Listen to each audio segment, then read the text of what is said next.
Good morning, good afternoon, good evening.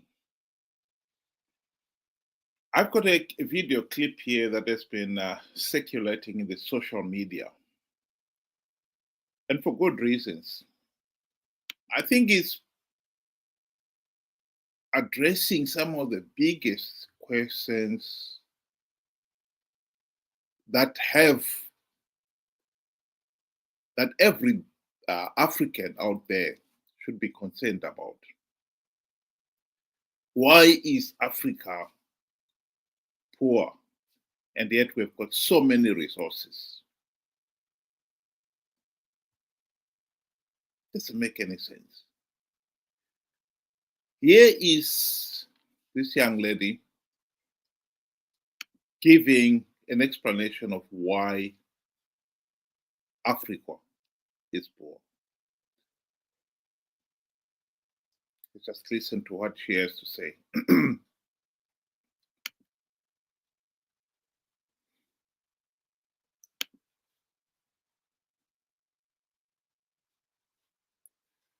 Sorry, messing around.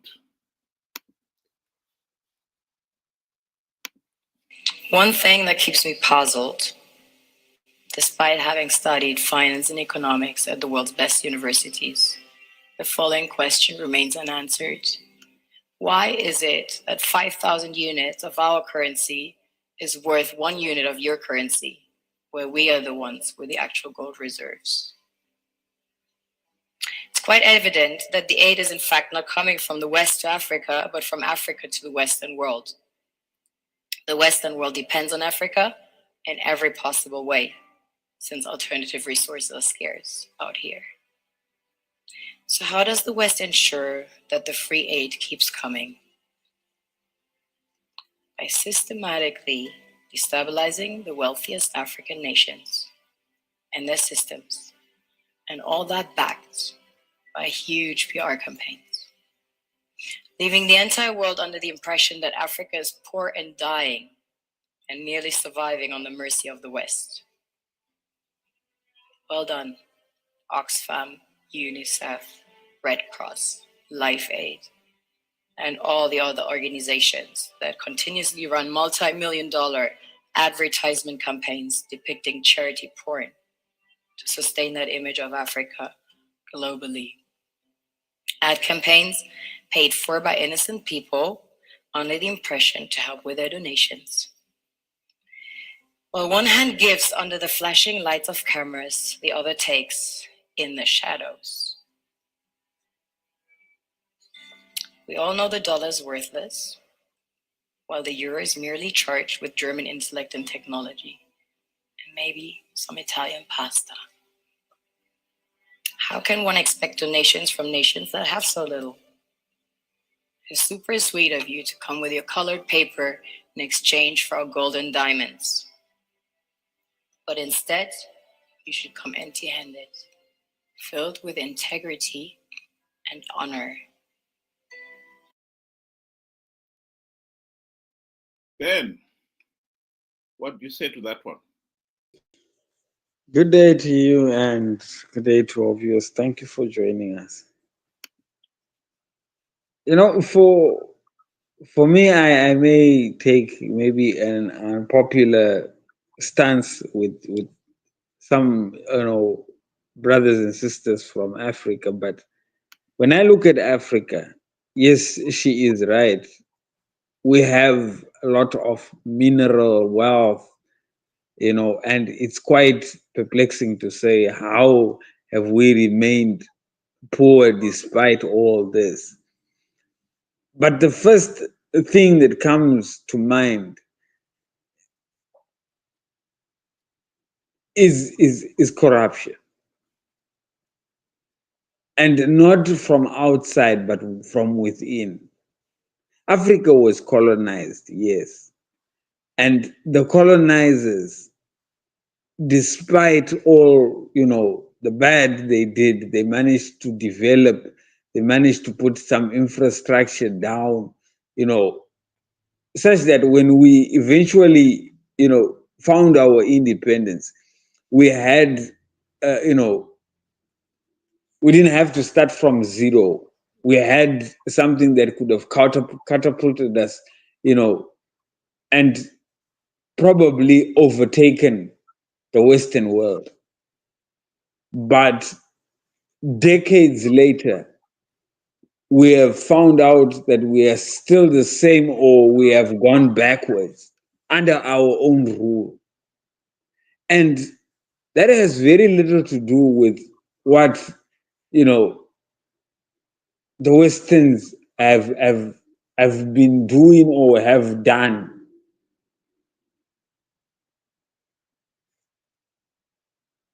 Look at Africa. There's always fighting, corruption. There's no democracy in most countries. Our people are killing each other, and it's got nothing to do with what the outside world. It's got everything to do with ourselves. Something has to be wrong within. And there is nobody that can fix. And there is nothing that is stopping us from fixing these issues.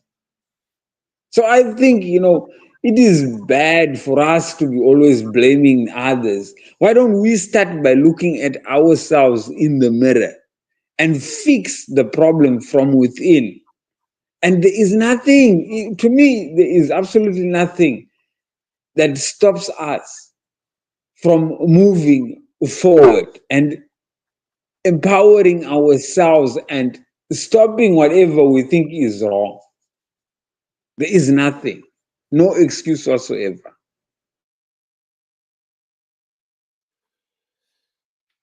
Well, I take it from a slightly different angle. It is true that Africa has got so many resources, so much wealth, and yet we have remained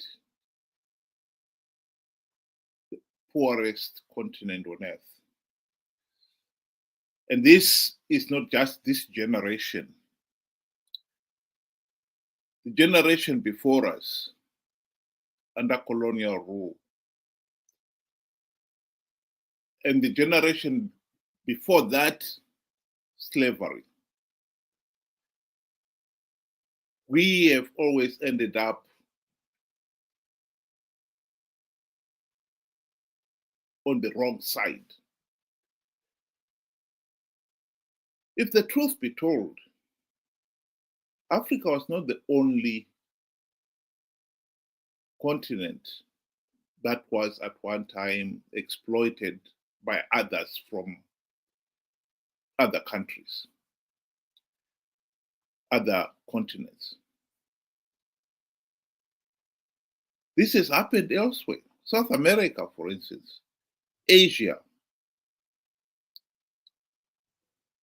The one consistent story on this one is that while other nations have been colonized and they've been able to emerge out of the exploitation and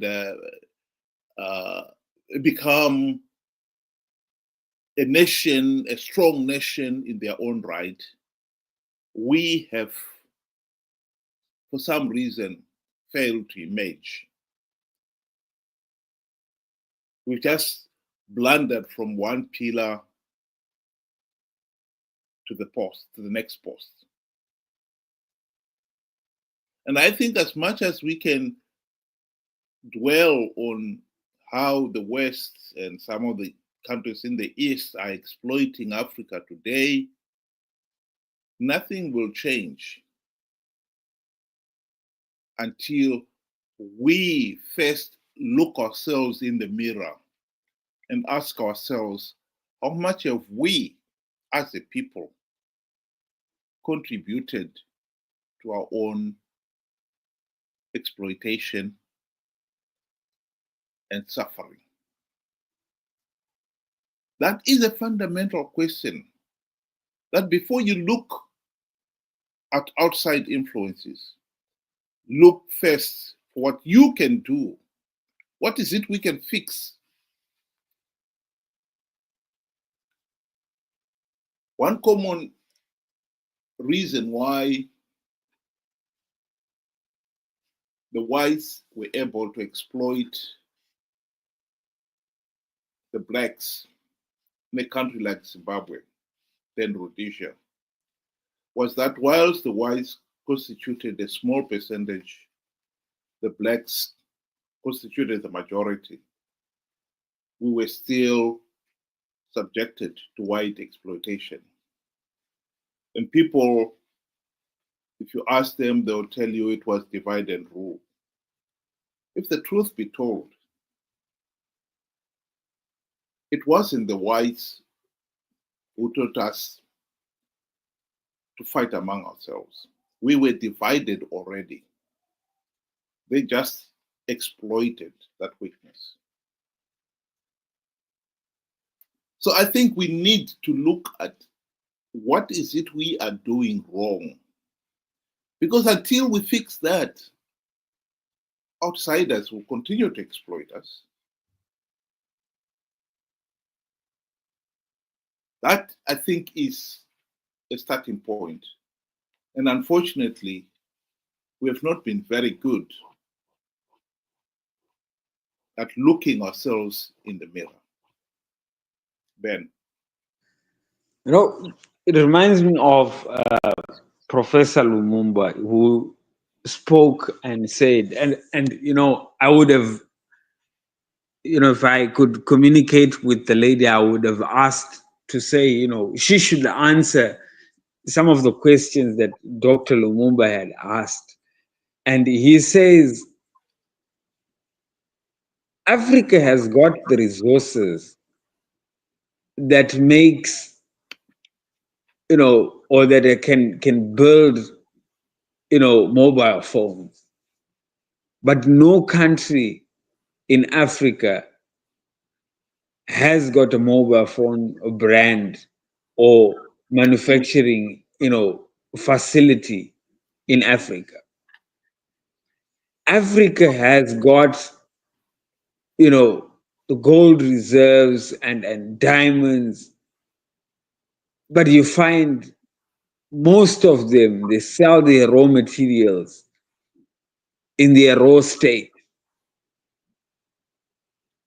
There's no value addition. You know, and he raises a lot to say, even up to pharmaceuticals. Why are we finding ourselves importing pharmaceuticals when we have the ingredients? Now, that is the basic, you know, the ingredients to make, you know, antibiotics, you name it. But we import. Surely you cannot then go and say it is the West that is taking advantage of that, or that has made us not be able to provide our own drugs. I mean, that would be shameful if you were to stand on that leg and say, this is my reasoning. The answer is, all the wealth that Africa is getting, whether it be through FDIs or, you know, within, you know, our local own, you know, industries, everything you are finding, it is being offshored by those that are in high offices. Give you a classic example of Zimbabwe, where it loses over $2 billion worth of gold every single year. And to prove that, the West, they you know, they made a documentary to show who was behind all this. It was the guys from within. The guys in leadership positions, they are the main culprits for offshoring all our wealth. And worse, they do not invest back into the country. They go and buy, infrastructure from outside and as security. So they feel that it's more secure to invest in the Western world than in their own country. So there's your reason. Africa is poor because our leaders are not accountable. They are not being held to account.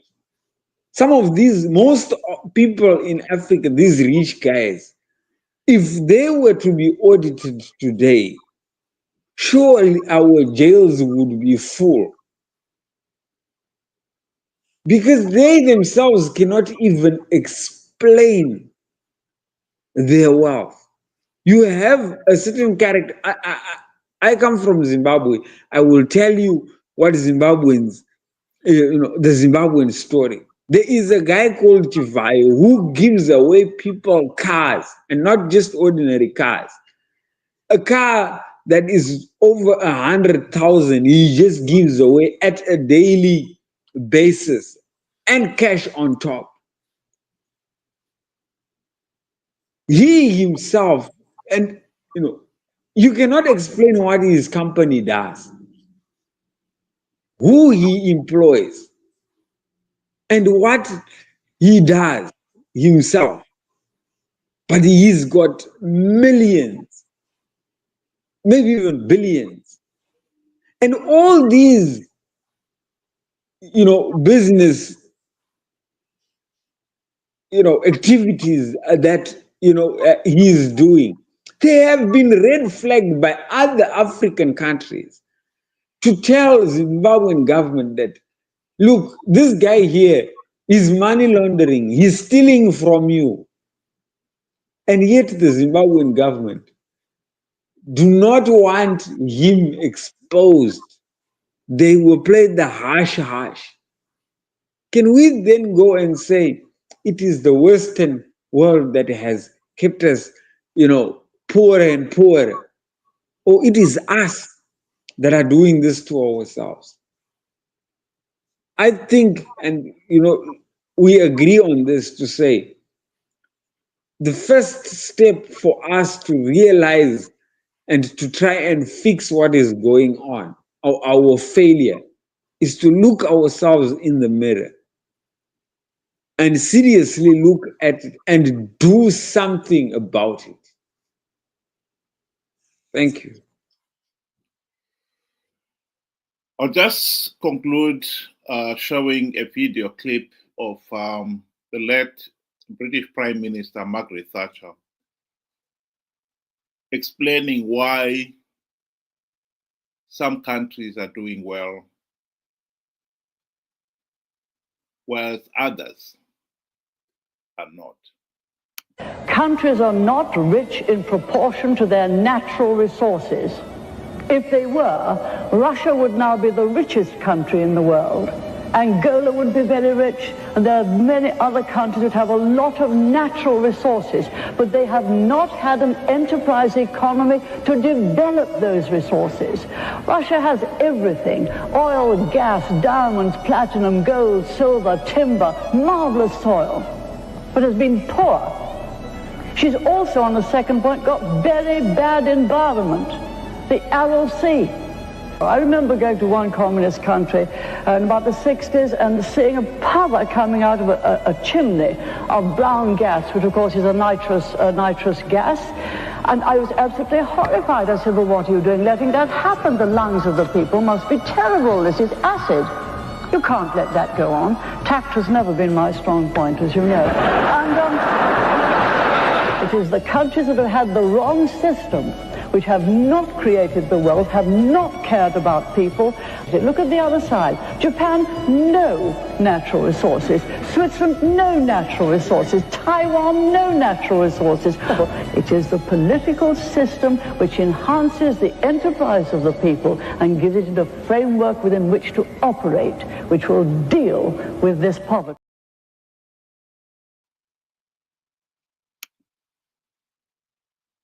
So if the truth be told, we in Africa are poor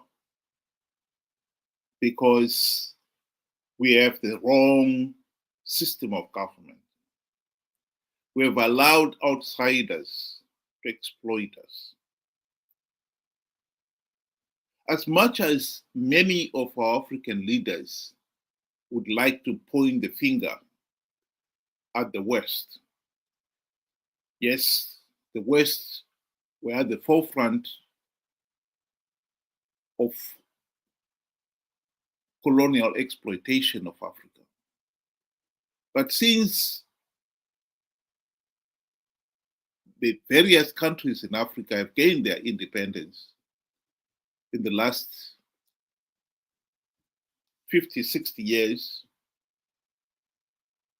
we have had new exploiters. This time, they're coming from the East, notably China and Russia. We got rid of the Western colonial exploiters only to gain new exploiters. And now they are competing on the looting of our resources. I believe that if we are serious about solving Africa's problems, we really have to look at sorting our own internal problems, putting our house in order. Because as long as we remain with a political system that allows corrupt, incompetent, and murderous thugs to remain in power, we are in trouble. Benjamin there was talking about how we are losing billions of dollars in gold alone, according to the Al Jazeera documentary Gold Mafia. 80% of our $2 billion gold export per year is being smuggled out. The 1.6 billion US dollars of that money, a lot of it goes to fund the ruling elite. They are using the looted wealth to keep themselves in power. And as long as we allow them to continue looting, they will only become even stronger and stronger.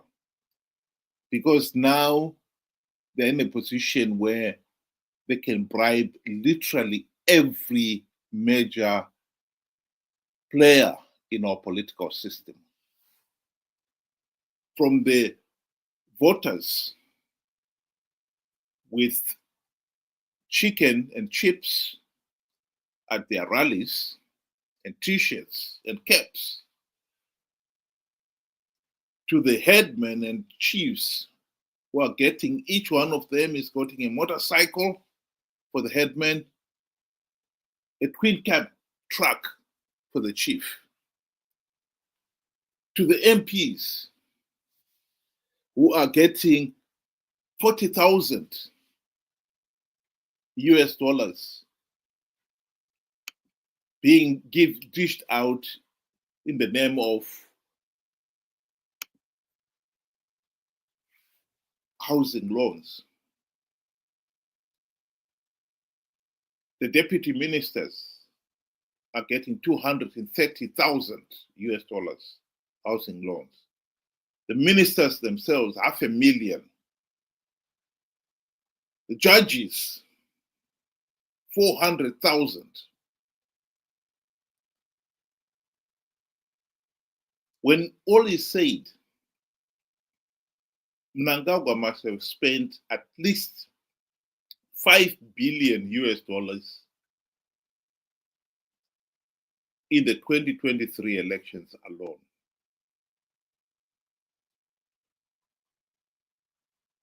Of course, he's not going to stamp out corruption because it's keeping him in power. And we can complain all we like that foreigners are the ones who are looting our wealth. It's true, they are, but they are only taking advantage of the failed political system in the country. That has allowed those who are corrupt, incompetent, to stay in power and become so powerful that we are now held ransom to those corrupt, incompetent buffoons. I repeat, the challenge for Africa,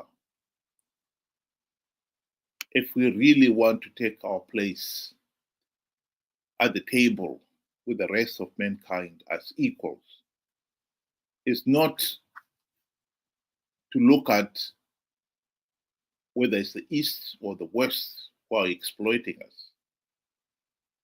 Is to look at how we can improve our own governance system. Because until we do, the East and the West, the Middle East, in fact, recently the Middle East have been playing a major role in the exploitation of Africa. Most of our gold, in fact, is not going to China or to London and New York. It's going to Dubai and other countries in the Middle East. We have got to solve the problem of bad governance. And until we do, we will always be in trouble. Think about it. Thank you very much. Those of you who were able to join us, hope we'll be able to do it again, same time, 7 o'clock UK time, 8 o'clock Zimbabwean time. Have a good night.